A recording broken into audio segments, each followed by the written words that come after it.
Only old people got pressure sores. But Dad's only in his mid-60s. And since he's quit smoking and took up cycling, our very own Sir Bradley, he's been quite fit. That's why it was such a shock when Mum rang and said he'd been rushed into hospital and he was in intensive care. They said he'd had a heart attack and that his heart was struggling getting all the blood around his body, which was why he was wired up. And he was also on some drugs to keep his blood pressure up. Don't get me wrong, they saved his life. He's got one of them stent thingies now. It was just something the district nurse had said that got me thinking. Once he was stable, they got him to Sheffield for the stent. They got him home more or less straight away. He was really weak though. Mum kept going on about needing to fatten him up.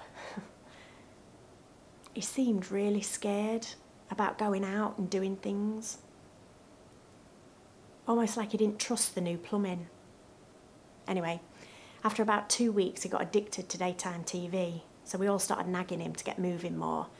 I even suggested, gently trying a fixed bike down at the local gym before we had to surgically remove him from the sofa. But he still seemed really reluctant. Diane said, why don't you go and see the doctor? Just have a check-up, put your mind at rest. Mum said, yeah, and while you're there, get that heel checked out. Apparently she'd noticed him limping and he'd mentioned it had been sore. Anyway, the GP said everything was absolutely fine with his heart. When it came to his foot, though, that was a different matter. She shook her head and said, I don't like the look of that. She got a nurse to see to him, and the nurse had said that there was some tissue that had died and it'd need some treatment. Came out with this huge bandage on and told to get another pair of shoes because he couldn't fit his on. He left the car there that night and got a taxi back. My mum doesn't drive. But I said to him that night, I don't understand how this has happened. He just shrugged. Silly sod. Couldn't even tell me what it looked like. Anyway, I decided the next day to take a couple of hours off work so that when the district nurse came calling, I'd be there. I'm really glad I did. She was really helpful. She explained that the tissue to his foot had died and that it would need a lot of treatment and it could possibly take months. She also mentioned she wanted to get the blood supply checked to his foot. She thought it was okay, but it was important for the healing. I said to her, I don't understand how this has happened. She said she wasn't sure, but it was possibly when he was so ill laid up in bed. But I said, wouldn't people have checked?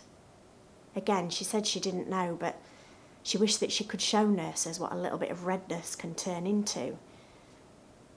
Something about the damage already being done, but not yet visible.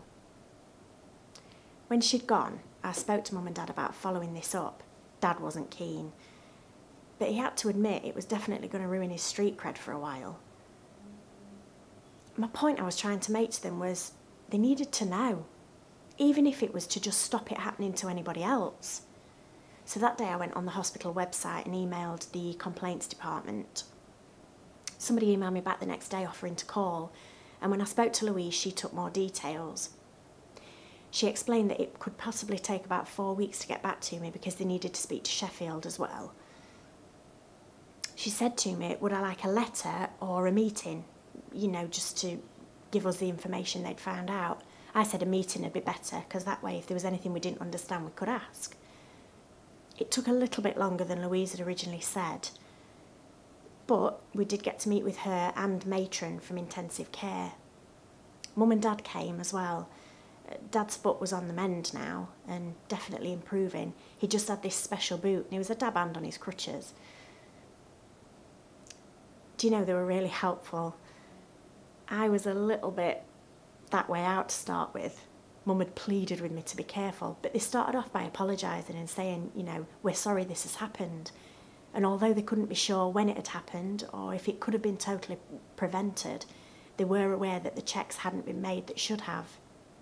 Turns out, smoking doesn't only affect your lungs and your heart, but your blood vessels too. So despite how fit he was, Dad was at more risk of this than we knew.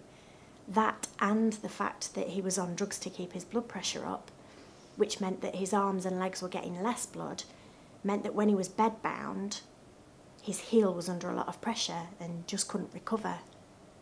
I remember he had these stockings on. I remember because I called them his Nora Batty stockings, these white horrors. But they had no record of those being taken down, and his heels checked until the second day he was at Sheffield. The nurse had commented that the heel was red but intact, so nothing more was done. Dad said then it had been sore but didn't think anything of it at the time. I think he was just so thankful to be on the mend and on his way home. The matron said that his risk score should have been much higher. The fact that he was having a heart attack was a major clue, that and the drugs that he was taking. But she said they'd organised some training for the staff to ensure that these checks didn't get missed again. She also asked if she could take some photos of Dad's heel for the training, just to get nurses thinking. You know, like the district nurse had suggested. He said he was fine with it. Anything to help.